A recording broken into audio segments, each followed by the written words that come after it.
दोस्तों से नमस्ते। मैं कुसुम दीदी देहाती 44 ऐसा कुछ चैनल है दोस्तों। जो हमारा कुसुम लोकगीत 01 चैनल था वो इस समय बंद हो चुका बा, कुछ पता नहीं चलत बा। बहुत लड़के चैनल के लिए परेशान है जो कि गूगल पे नहीं आ चुका बा। आइए नया चैनल है उसी पे गीत सुनावे चलत है। थोड़ा नया चैनल चलावत है इतनी समय चैनल वो बनावे कुछ दिन। आइए गीत को सुनाती हूँ। कुसुम ऑफिशियल।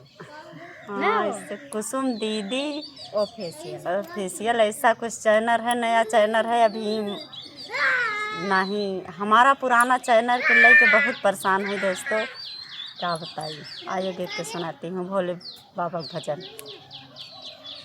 गौरा ने करी है पुकार, शिव गुरु बैठ बगलिया। गौरा ने करी है पुकार, शिव गुरु बैठ बगलिया। बैठ बगलिया सोले बैठ बगलिया। गौरा ने करी है पुकार, शिव गुरु बैठ बगलिया। गलवा में उनके नगवा बिराजाए। गलवा में उनके नगवा बिराजाए। बिच्छू ने करी है कमाल, शिव गुरु बैठ बगलिया।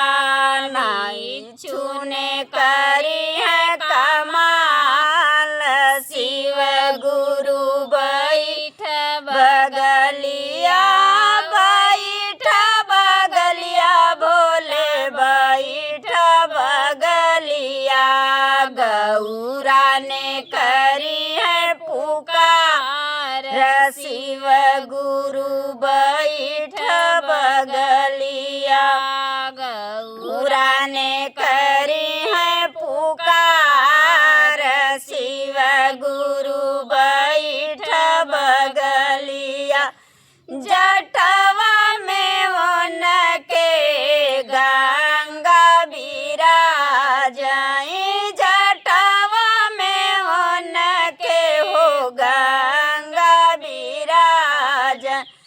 डमरू ने करे है कमाल, शिव गुरु बैठ बगलिया।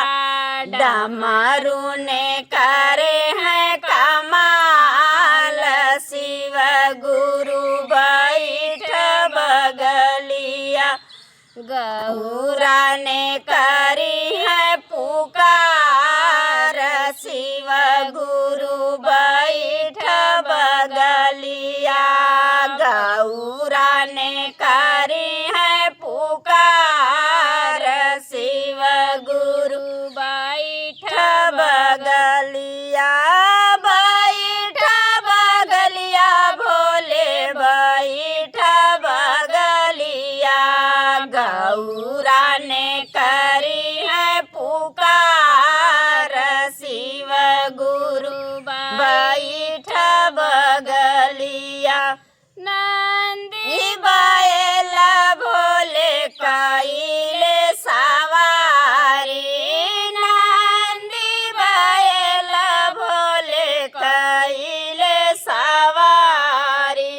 गणपति करे है कमाल, शिव गुरु बैठ बगलिया। गणपति ने करे है कमाल, शिव गुरु बैठ बगलिया।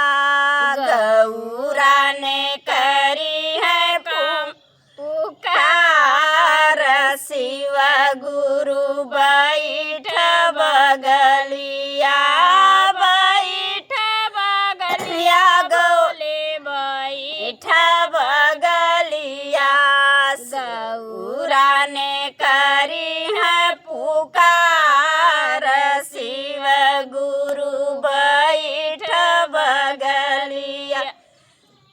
देखिए दोस्तों कि पुराना चैनल जो है डिलीट भवा कि नहीं चैनल बंद बाटे ते दिमाग काम नहीं करत बंद बा जो कि मोनोटाइज भवा बा और पूरा गूगल पिन उन सब आई गवा बा बंद बा दिमाग काम नहीं करत बा दोस्तों। आप लोग के अगर सुझाव हो तो आप लोग ज़रूर कमेंट में बॉक्स में बताइए।